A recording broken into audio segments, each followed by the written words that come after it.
नमस्कार दोस्तों, हम फिर से लेकर आ चुके हैं आप लोगों के लिए शाम की सभी ताज़ा और बड़ी खबरें।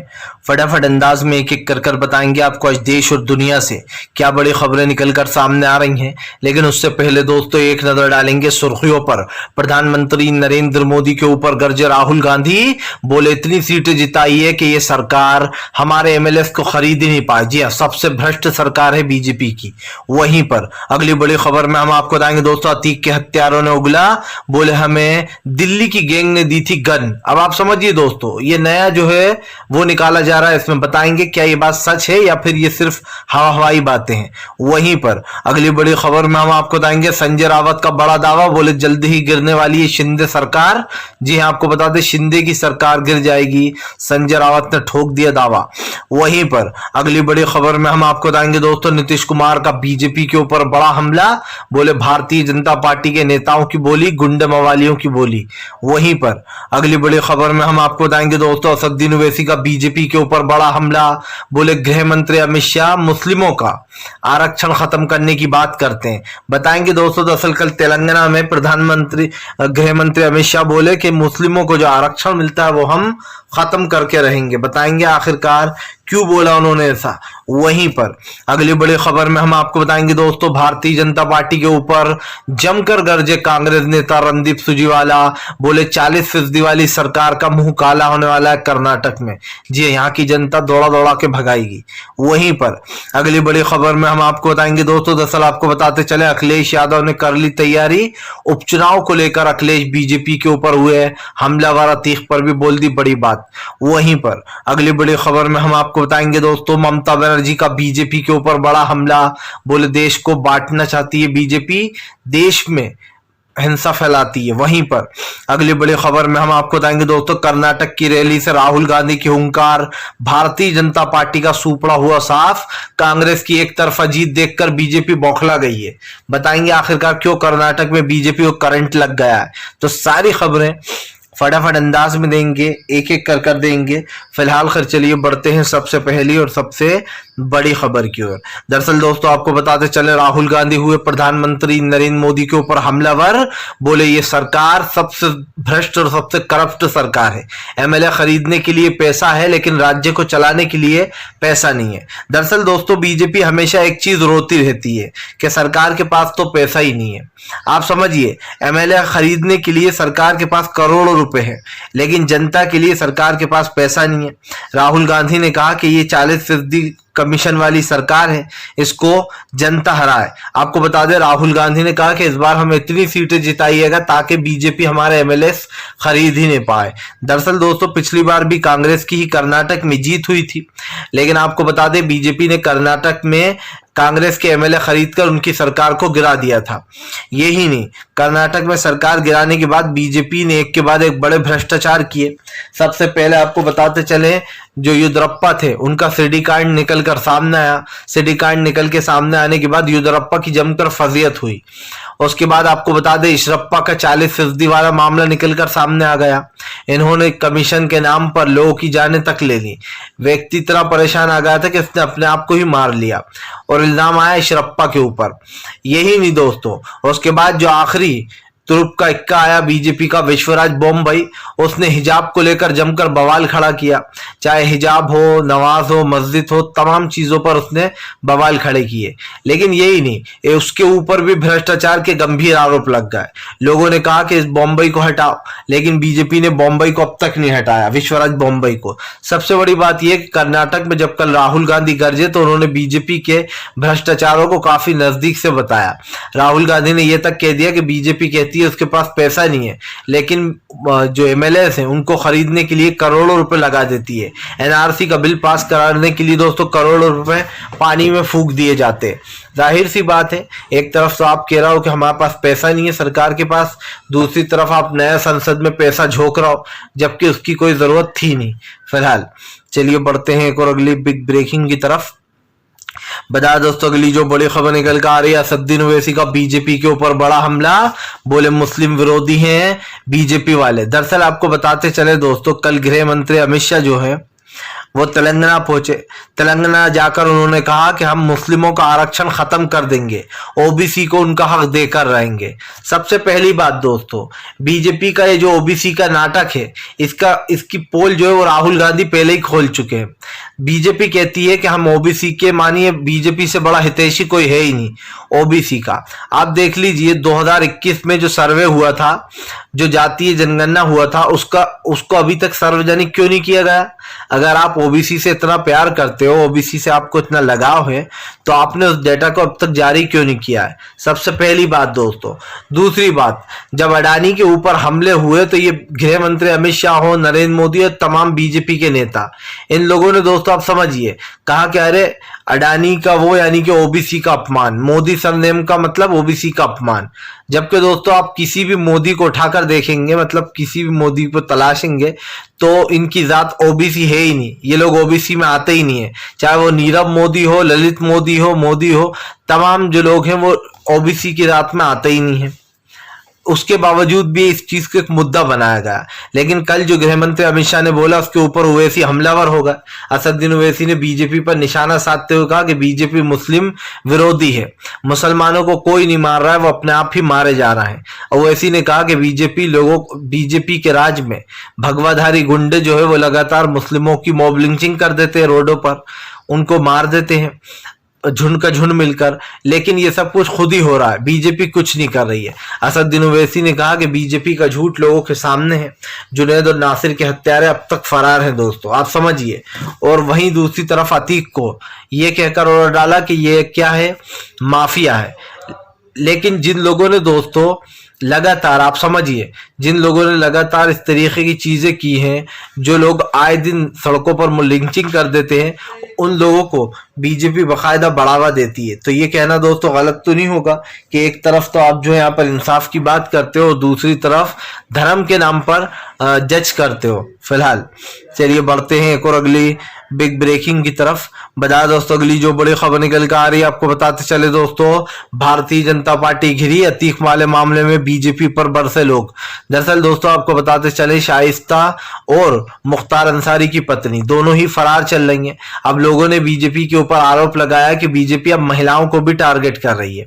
दरअसल दोस्तों बीजेपी, अगर खास करके योगी, बीजेपी को तो चलिए एक साइड रखते हैं, लेकिन बीजेपी का यही कानून है दोस्तों, अगर बीजेपी के नेता कितना ही बड़ा हिस्ट्री शीटर क्यों ना हो, उसका कितना ही खराब बैकग्राउंड क्यों ना हो, लेकिन उसको टिकट देकर चुनाव लड़वा देते हैं। लेकिन यही काम अगर किसी विपक्ष पार्टी का होता है तो उसको माफिया कहकर इतना बदनाम किया जाता है और उसको इतनी ज्यादा ये समझ लीजिए तकलीफ दी जाती है, 2-2, 3-3, 4-4 साल तक तो जेल में पटका जाता है और उसके बाद खुद ही इनकाउंटर भी करवा दिया जाता है। आपको बता दें, अब शाइस्ता परवीन है और खास करके मुख्तार अंसारी की पत्नी, ये दोनों ही फरार चल रही हैं। लेकिन शाइस्ता परवीन के सपोर्ट में लोग उतर आए हैं। उनका कहना है कि एक महिला को परेशान किया जा रहा है। सबसे बड़ी बात यह है दोस्तों, अखिलेश यादव ने भी इस पर टिप्पणी दी थी। अखिलेश ने भी कहा था कि ये सब कुछ चुनावी फायदे के लिए हो रहा है।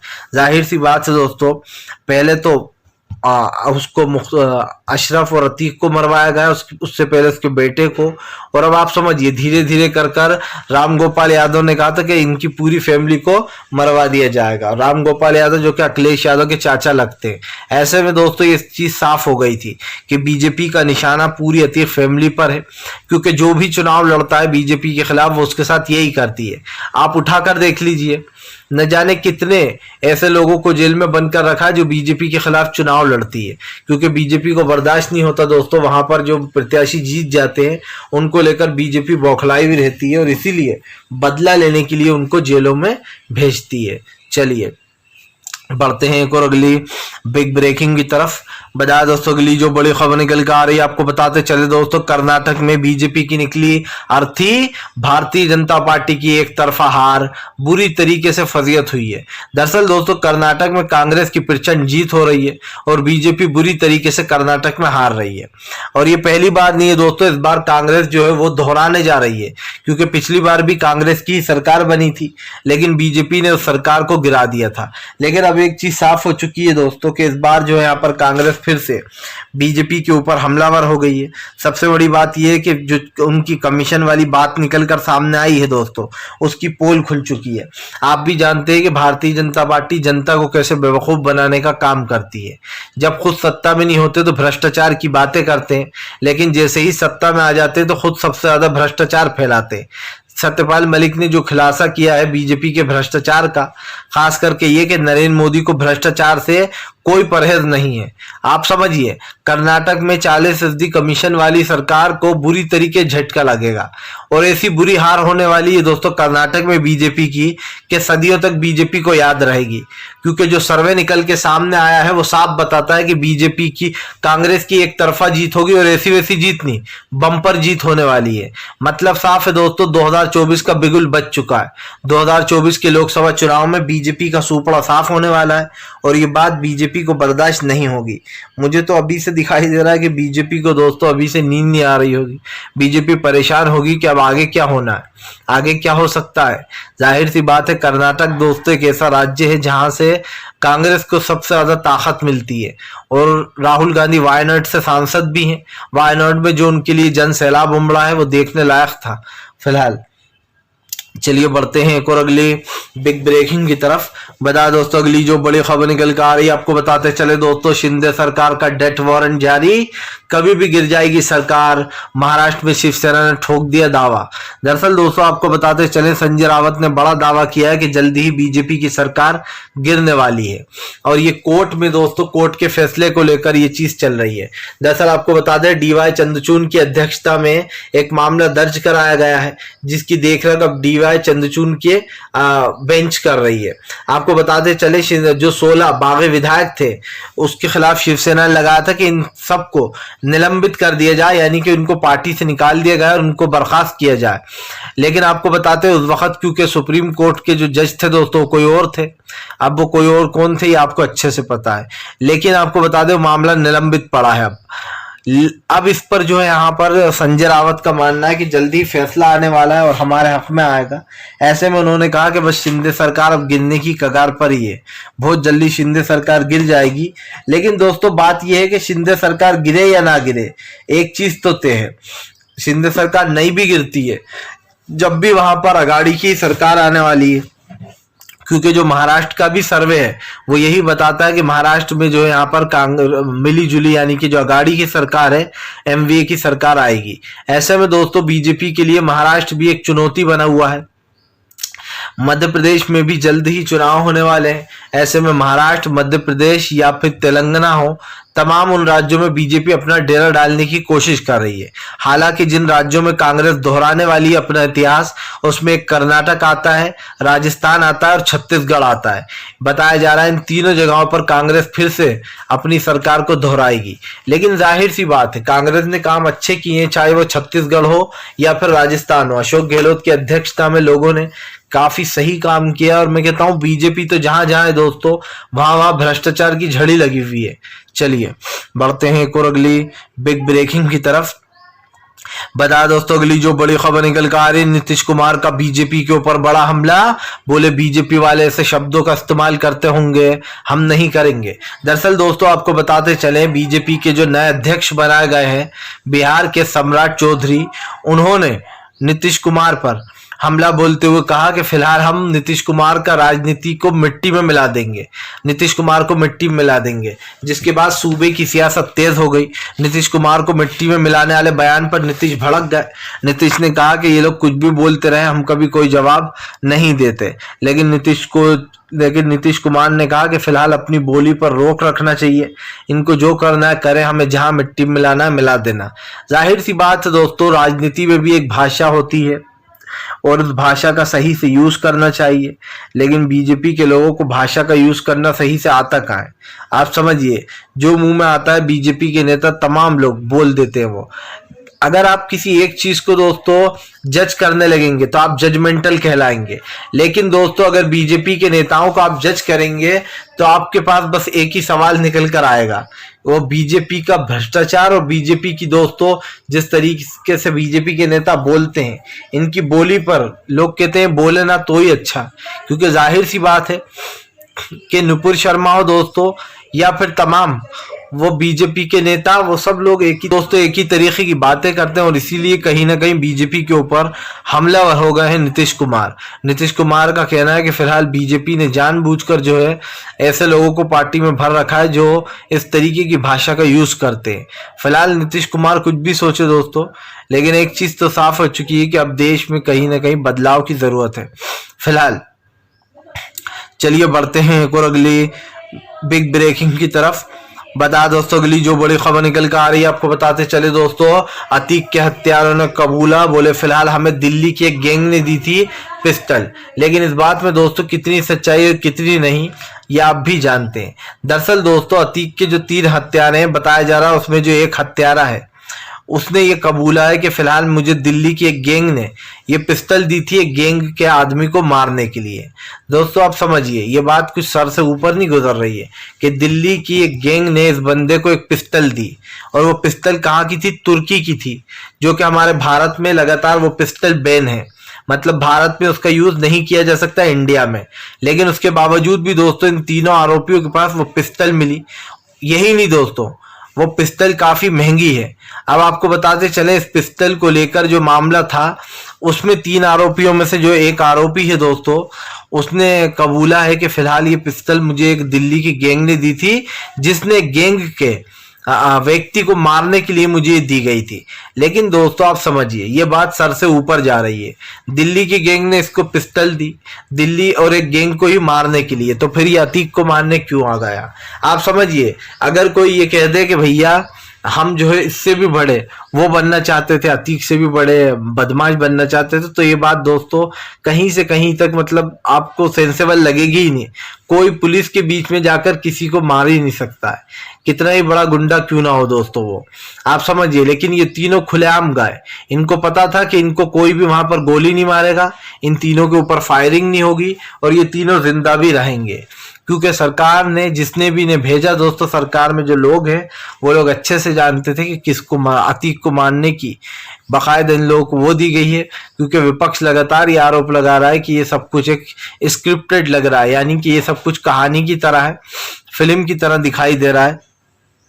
अब अतीक के हत्यारों ने जो बयान दिया दोस्तों, इस पर यकीन करना बहुत मुश्किल है, क्योंकि मुझे तो ये कहीं से कहीं तक समझ में ही नहीं आ रहा कि दिल्ली की एक गैंग ने पिस्टल दी। गैंग का नाम क्या है भाई?